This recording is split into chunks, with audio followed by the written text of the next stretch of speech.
Bonjour, chers auditeurs, nous vous invitons à vous abonner à la chaîne et à activer la cloche pour livrer les dernières de nos histoires. Il était une fois, dans une petite ville du Maine, un garçon nommé Jake qui aimait lire des livres de fantaisie et d'aventure. Il rêvait de voyager dans des mondes magiques et de vivre des péripéties extraordinaires. Un jour, il trouva dans la bibliothèque municipale un livre ancien et mystérieux intitulé « Le portail des mondes ». Il le prit sans hésiter et le ramena chez lui. En ouvrant le livre, Jake fut surpris de voir que les pages étaient vierges. Il pensa qu'il s'agissait d'une erreur ou d'une mauvaise blague. Mais quand il toucha le papier, il sentit une étrange sensation de picotement dans ses doigts. Il regarda alors le livre avec plus d'attention et vit qu'il y avait des symboles gravés sur la couverture. Il les reconnut comme étant des runes, un alphabet utilisé par les anciens peuples nordiques.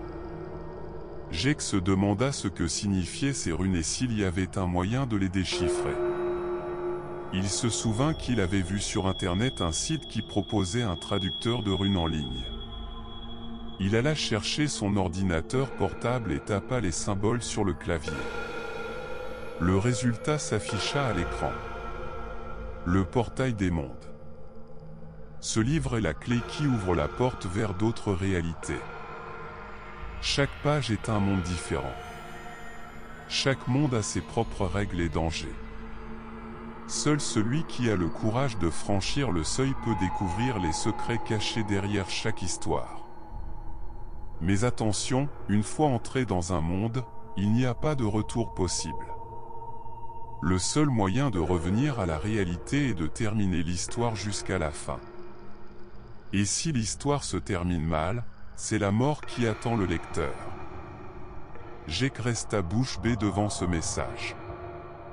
Il ne savait pas s'il devait y croire ou non. Était-ce possible qu'un livre puisse transporter quelqu'un dans d'autres mondes ? Et si oui, pourquoi quelqu'un aurait-il créé un tel livre? Quel était son but? Et surtout, quels étaient ces mondes dont il parlait? Jake fut pris d'une curiosité irrésistible. Il voulut savoir ce qui se cachait derrière ces pages blanches. Il décida alors de tenter l'expérience et de choisir une page au hasard. Il tourna les feuilles du livre jusqu'à en trouver une qui lui parut intéressante. La page était ornée d'un dessin représentant une forêt sombre et lugubre avec des arbres tordus et des racines noueuses. Au milieu de la forêt se dressait une maison en bois délabré avec une cheminée fumante.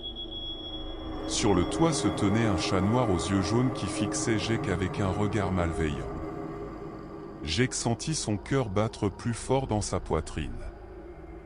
Il eut l'impression que le chat voulait lui dire quelque chose ou l'avertir d'un danger imminent. Il hésita à tourner la page suivante mais sa curiosité fut plus forte que sa peur.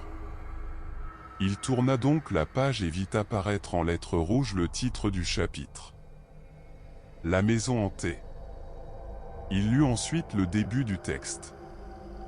Jake était un garçon ordinaire qui vivait dans une petite ville du Maine avec ses parents et sa sœur cadette Sarah.